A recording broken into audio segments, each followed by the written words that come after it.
অচিরে স্মৃতিগুলো ক্রমশ আবছা হয় ব্যস্ত জীবনের মাঝে। ভালো লাগার বিষয়গুলো রঙিন রাখার জন্য বারে বারে ছুটে আসি এখানেই, আর সঙ্গে থাকে আমার প্রিয় ছাত্রছাত্রীরা। চলো আরও একবার ঘুরে আসি বকখালি। শীতের শুরুতে মনটাও হাওয়ার মতো ফুরফুরে, তাই মনের নৌকায় পাল তুলে বেরিয়ে পড়লাম সমুদ্রের উদ্দেশ্যে। দীঘা, পুরী, দার্জিলিংয়ের থেকেও বকখালির নির্জনতার সৌন্দর্যে বারে বারে আটকে যাই। সঙ্গে প্রিয় মানুষের সান্নিধ্য সৌন্দর্যকে আরও কয়েক গুণ বাড়িয়ে দেয়। প্রিয় মানুষেরা সঙ্গে থাকলে কোনো যাত্রাই একঘেয়েমি হয় না। দীর্ঘ 1.5 ঘন্টা ট্রেন যাত্রা খুব নিমেষেই কেটে গেল এবং আমরা পৌঁছালাম আমাদের ট্রেন যাত্রার শেষ স্টেশন নামখানা। আমরা এখান থেকেই বাস ধরে আমাদের গন্তব্যে রওনা দেব।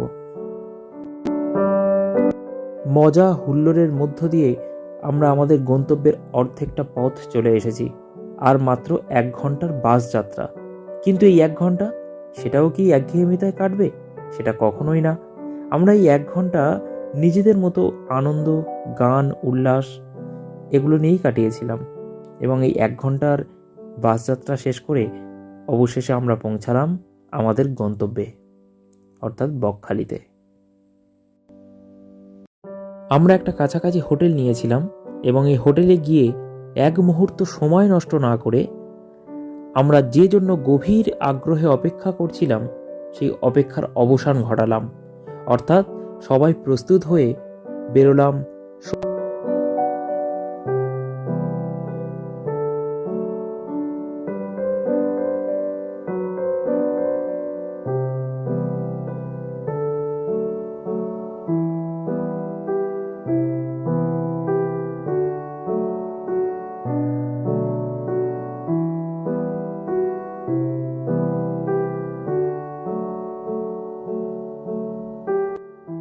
ব্যস্ত জীবনের মাঝে নিজেদেরকে তেমনভাবে কখনো খোঁজা হয় না।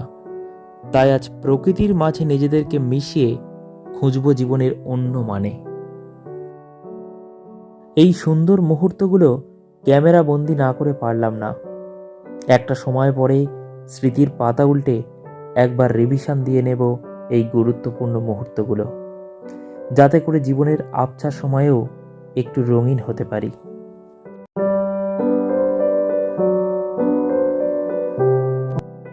সমুদ্রের সৌন্দর্যে আটকে ছিলাম অনেকক্ষণ। অনেকটা সময় সমুদ্রে কাটানোর পর আমরা লাঞ্চ করলাম। অনেকটা জার্নি আর সমুদ্রের উল্লাসে শরীরে ক্লান্তি আসলেও মনটা ছিল তাজা। প্রকৃতির আরও কাছে আসার জন্য সবাই পৌঁছালাম হেনরি আইল্যান্ড।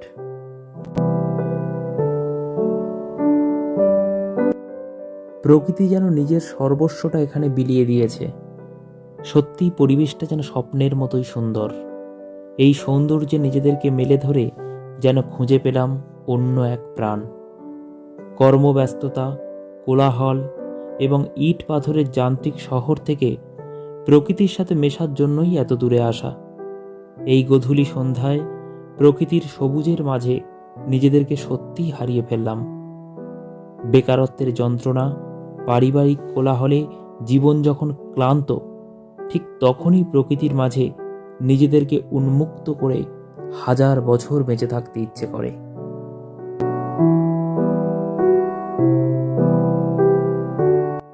ক্লান্তি আমাদের থেকে অনেক যোজন দূরে। সৌন্দর্যের প্রত্যেকটা মুহূর্তকে চেয়েছিলাম আস্বাদন করতে। সন্ধ্যায় সমুদ্রের সাদা বালির চর, আহা অপূর্ব। সন্ধ্যার মৃদু আলোকে ছিল ফুচকা, মাছ ভাজা, কাঁকড়ার সমাহার, যেগুলো মনটাকে আরও তাজা করেছিল। তাই সবাই যখন একসাথে হোটেলে ফিরলাম তখনও আনন্দের কোনো ঘাটতি রইল না।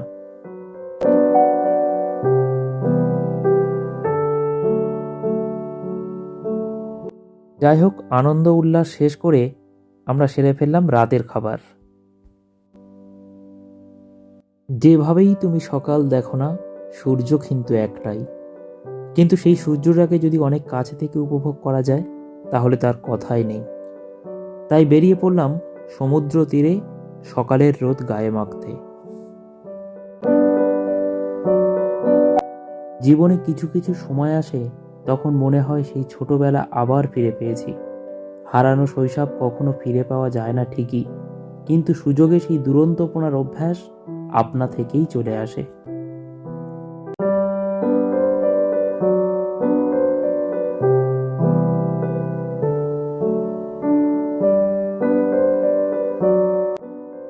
প্রকৃতির সাথে সুন্দর মুহূর্তের একটা দিন কাটিয়ে আমরা ফিরছি আমাদের কর্মব্যস্ত জীবনে।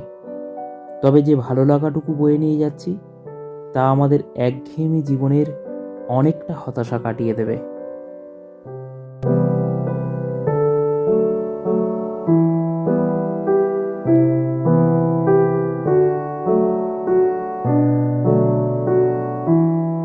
প্রকৃতির নিঃসঙ্গতায় লুকিয়ে থাকে জীবনের সেরা পাঠ। সেই পাঠ আমাদেরকে সুযোগ করে দেয় নিজেকে খুঁজে পাওয়ার। মাঝে মাঝে জীবনের কষ্ট, গ্লানি এভাবেই সমুদ্রের ঢেউয়ের সাথে মিশিয়ে দিতে হয়। একটা সময় জীবনের প্রয়োজনে আমরা সবার থেকে আলাদা হয়ে যাব। তখন চাইলেও হয়তো এই মুহূর্তগুলোকে ফিরে পাবো না। তাই সবাইকে একসাথে ক্যামেরাবন্দি করে এটাই রেখে দিলাম। প্রয়োজনে অনেক সময় পরে স্মৃতি হাতড়ে এরই মাধ্যমে খুঁজে নেব তোমাদেরকে।